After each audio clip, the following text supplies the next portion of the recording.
फिर उन्होंने करा हर हर महादेव। पहले हम भी कथा के बीच बीच में जैसा वर्णन है शिव पुराण में वैसा हम भी कहलवाते थे। पहले हम भी बोलते थे दीन बंधु दयालु दया कीजिए, जो दोनों हाथ उठाकर हर हर महादेव नी बोले उसको उठा लीजिए। पहले हम भी ऐसा बोलते थे, पर हमने बोलना बंद कर दिया क्योंकि लोगों ने, जैसे आपने पत्र लिखा है ऐसे लोगों ने पत्र लिखकर भेजा, जो सर्विस क्लास लोग थे, नौकरी वाले लोग थे। उन्होंने कहा गुरुजी आप कथा में कहते हो कि दीन बंधु दयालु दया कीजिए, जो दोनों हाथ उठाकर हर हर महादेव नी बोले उसको उठा लीजिए।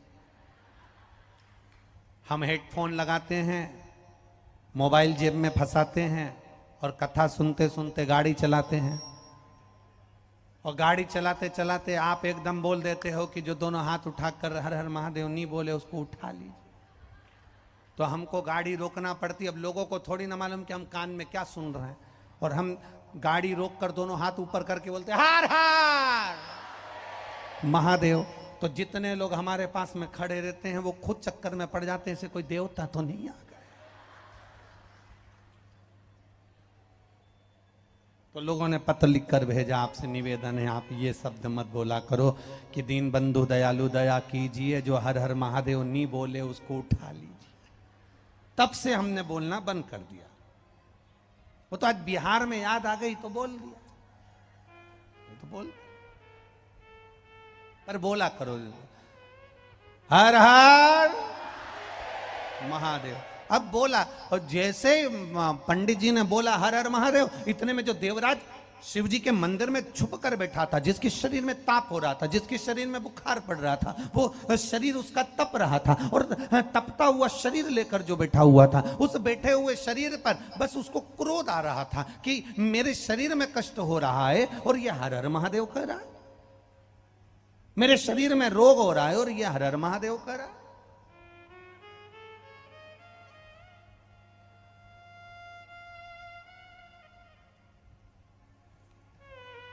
अरे कैसे भी कहा, पर शिव जी का नाम लिया तो होता है। एक व्यक्ति शराब का नशा कर कर, मदिरा का नशा कर कर जा रहा था, बहुत भयंकर नशे में धुत, भयंकर नशे में जा रहा। पुलिस वालों ने उसको रोक लिया।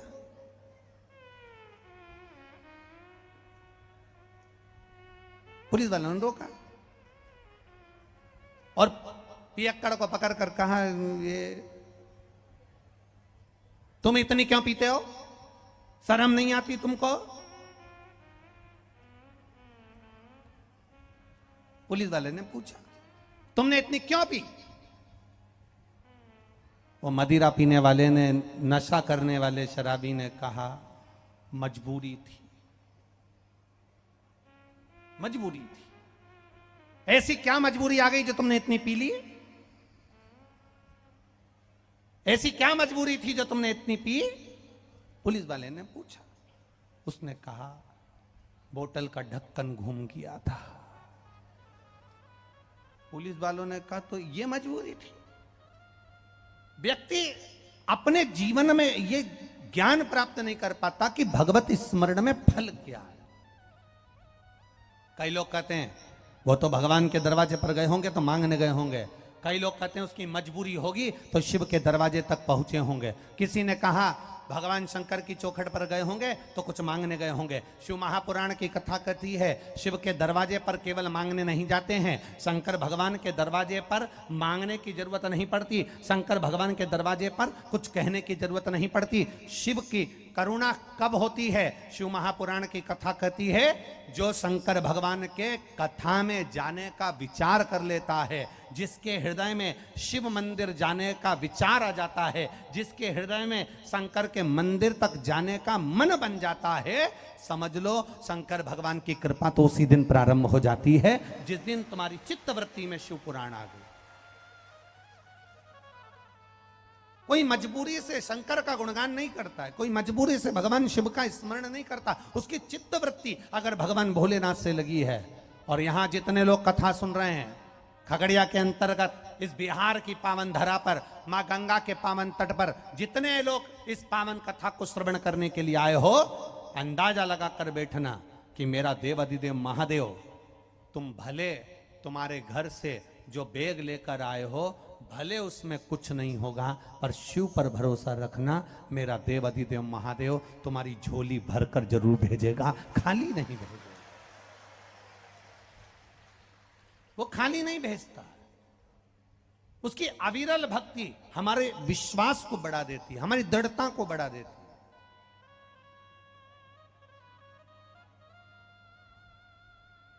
तेरे दरबार की शंकर की अविरल भक्ति क्या है, शिव स्मरण क्या है?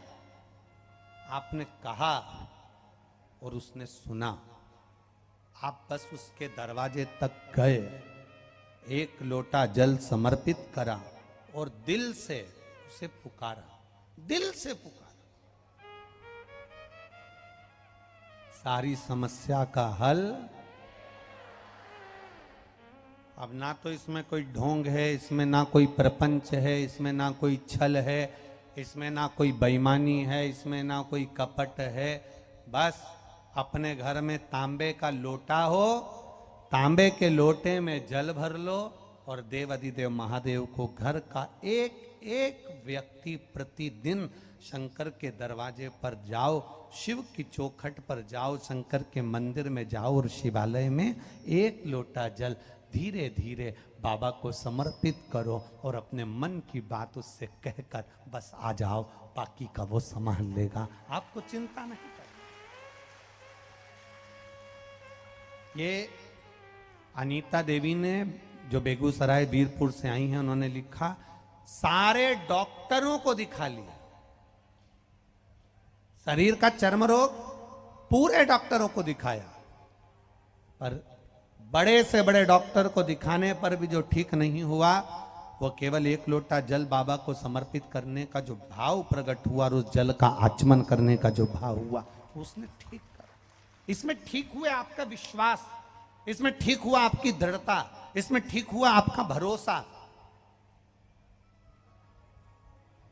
आप जो भगवान शंकर का गुणगान करते हो, आप जो शिव का स्मरण करते हो, वो विश्वास तुम्हारा दृढ़ हुआ और शिव ने सुना।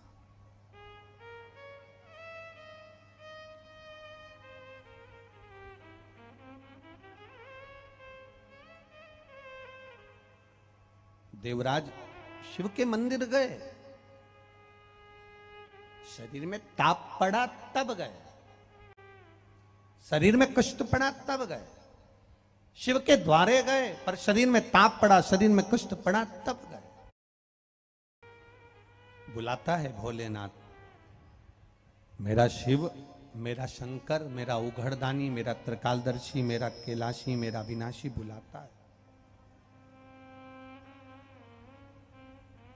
वो जिस पे कृपा करना होती है उसको खींच कर बुला लेता है।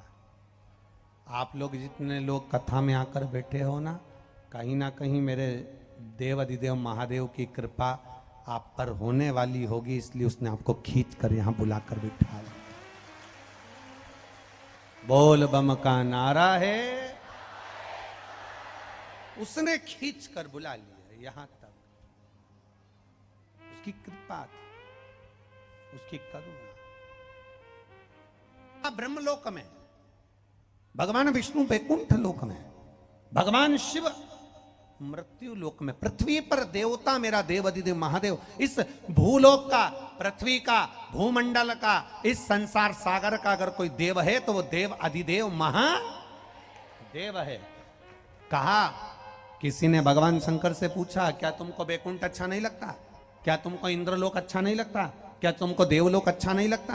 क्या तुमको ये देवलोक इंद्रलोक अच्छा नहीं लगता? भगवान शंकर जी ने कहा, मैं इससे अच्छा लोक बना सकता हूं, वैकुंठ से सुंदर लोक में बना सकता हूं, इंद्रलोक से सुंदर लोक में बना सकता हूं, देवलोक से सुंदर लोक में बना सकता हूं, पितृलोक से सुंदर लोक में बना सकता हूं, पर कारण केवल इतना सा है कि मैंने नंदी को वचन दिया है, नंदी को वचन दिया।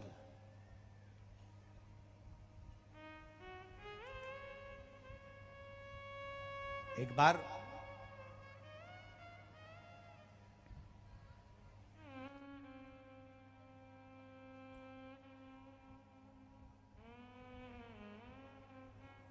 हलाहल विष, हलाहल विष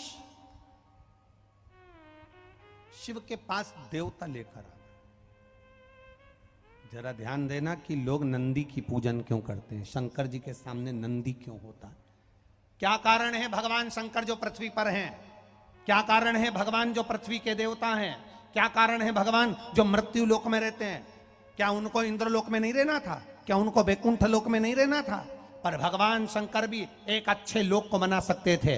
जैसे आप नया बंगला बना लेते हो, नया घर बना लेते हो, नई गाड़ी ले लेते हो, शंकर भगवान भी नया लोक बना सकते थे, मृत्यु लोक में नहीं लेते। जैसे इंद्रलोक, देवलोक, कैलाश धाम छोड़कर भगवान शंकर भी अपना एक अच्छा लोक बना सकते थे। पर कारण केवल इतना सा है, जब हलाहल विष आया, देवताओं ने लाकर भगवान को हलाहल विष दिया। भगवान ने वो विष लेकर जब पिया, पीते ही उनके मुख से थोड़ी सी बूंद नीचे गिर गई।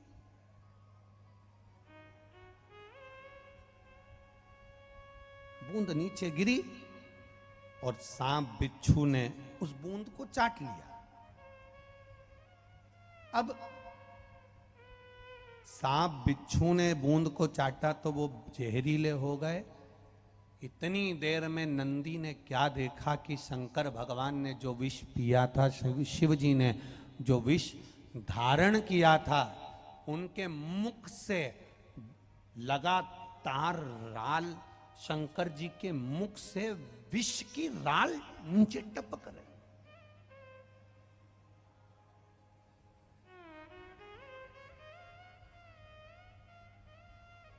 शिव जी के मुख से लगातार विष की राल जमीन पर टपक रही है।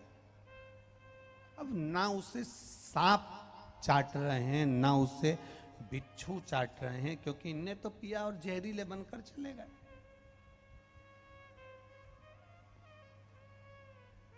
करा क्या जाए, क्या करा जाए। तब देवाधिदेव महादेव ने नेत्र बंद करे हैं और राल, विष की राल जमीन पर टपक रही है। नंदी उठकर खड़े हो गए। क्यों प्रिय है शंकर भगवान को नंदी, क्यों प्रिय था। नंदी उठकर खड़े हो, शिव जी के मुख से राल टपक रही थी। नंदी उस विष को, उस विष युक्त राल को नंदी चाट रहे थे।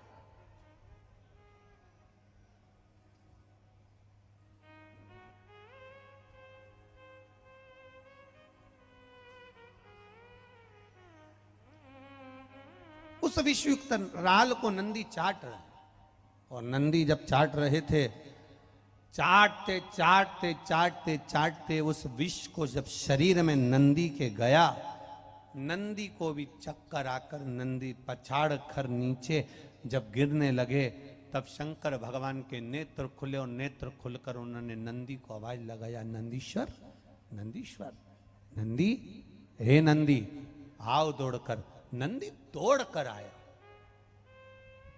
शिव ने देखा, मेरे ओघड़दानी ने देखा, मेरे शंकर भगवान ने देखा, मेरे त्रिकालदर्शी, मेरे कैलाशी, मेरे भगवान शिव ने देखा कि इसके तो कंठ पर विष जमा हो गया है।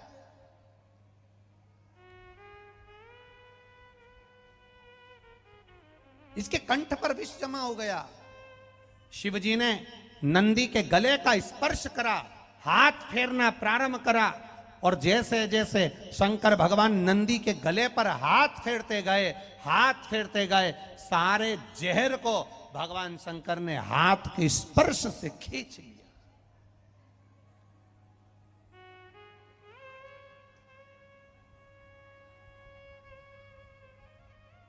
भगवान शिव बड़े प्रसन्न हुए और महादेव बड़े प्रसन्न होकर, देवाधिदेव महादेव बड़े प्रसन्न होकर, आनंदित होकर नंदी से कहा, नंदी मैंने विष पिया और तूने मेरे विष की राल को चाटा है। तेरे शरीर में भी विष प्रवेश कर गया था, तेरे प्राण छूट रहे थे, पर तू मेरा अपना बना रहा। आज मैं बड़ा प्रसन्न हूं। नंदी, मैं तुझे वर देता हूं, जहां मैं हूंगा मेरे सामने तू सदा विराजमान रहेगा। नंदी इस वर से ज्यादा प्रसन्न नहीं हुए। नंदी इस वर से प्रसन्न नहीं हुए। नंदी की प्रसन्नता इस वर से नहीं रही। नंदी इस वर से प्रसन्न नहीं हुए। नंदी ने जब प्रसन्नता जाहिर नहीं करी तब शंकर जी ने पूछा, नंदी तू प्रसन्न नहीं दिख रहा है, क्या बात है? तेरा चेहरा उतरा हुआ है। मैंने तुझे इतना बड़ा वर दिया कि जहां शिव होगा वहां नंदी होगा, फिर तो तुझे खुश होना चाहिए, फिर तू दुखी क्यों हो रहा है? नंदी ने कहा, प्रभु आप जहां रहोगे मैं वहां रहूंगा, मना नहीं, पर मैं बेल हूं, धर्म हूं। बेल पृथ्वी पर रहता है, इसलिए आपसे केवल इतना निवेदन है, जैसे भगवान विष्णु वैकुंठ में रहते हैं, ब्रह्मा ब्रह्मलोक में रहते हैं, इंद्र इंद्रलोक में रहते हैं, देवता देवलोक में रहते हैं, पितर पितृलोक में रहते हैं, गंधर्व गंधर्व लोक में रहते हैं। आपसे निवेदन है, आप कभी अपना नया लोक मत बनाना जिसमें जाकर आप बैठ जाओगे। अगर मैं अकेला वहां पर जाकर बैठ गया तो मेरे अकेले का कल्याण होगा। इसलिए भोलेनाथ आपसे ये नंदी आज केवल इतना मांगता है कि आप पृथ्वी को छोड़कर किसी लोक में मत जाना, बस इतनी कृपा करो। इस भूमंडल को, इस पृथ्वी को, इस भूभाग को, ये देवलोक को भगवान जाना नहीं चाहते, भगवान वैकुंठ में रहना नहीं चाहते, भगवान ब्रह्मलोक में रहना नहीं चाहते, भगवान देवलोक में रहना नहीं चाहते। शिव महापुराण की कथा कहती है, नंदी ने भगवान शंकर से वर मांगा कि पृथ्वी को छोड़कर आप कहीं नहीं जाओगे, मृत्यु लोक को छोड़कर आप कहीं नहीं जाओगे। बस पृथ्वी पर जितने मनुष्य, जलचर, थलचर, वायुचर, जीव, जितने भी इस संसार सागर में मानव होंगे, जलचर, थलचर, वायुचर होंगे, जितने जीव इस पृथ्वी पर जन्मेंगे, वो अगर सांप भी चलेगा तो कंकर से चिपक कर चलेगा, पक्षी भी अगर बैठेगा कंकर के ऊपर बैठेगा, इल्ली भी अगर चलेगी तो कंकर से चिपक कर चलेगी, एक काकरोच भी चलेगा कंकर से चिपक कर चलेगा, एक जलचर थलचर वायुचर जो भी चलेगा, अगर मछली भी पानी में चलेगी तो नीचे कंकर में उसका स्पर्श होगा, और कंकर में शंकर समाया हुआ होता है। इसलिए मृत्यु लोक से आप बाहर ना जाएं, यही विराजमान इन जीवों का कल्याण।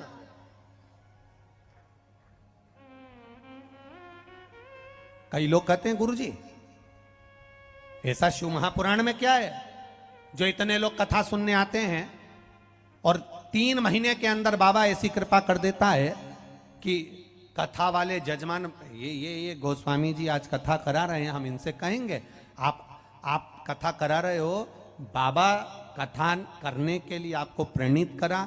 ये कथा कोई आज की बुकिंग नहीं है, इस कथा को बुक करे गोस्वामी जी शायद 2-3 साल हुए हैं, 3 साल या 2 साल पहले की, 3 साल पहले की बुकिंग है ये कथा।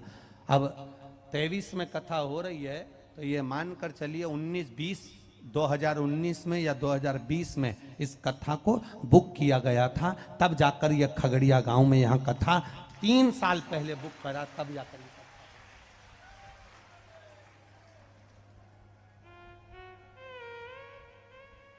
अब जैसे जैसे कथा का विस्तार होते गया, अब 2019 की कथा थोड़े छोटे में हो जाती थी, फिर 2020 की कथा और विशाल में होती गई, फिर 2021 की कथा और विशाल में होती चली गई, फिर 2022 की कथा और विशाल में होती चली गई। अब ये 2023 की कथा, जैसे जैसे कथाएं टीवी पर गोस्वामी जी सुनते थे, आधे टेंशन में रहते थे, कैसे होगी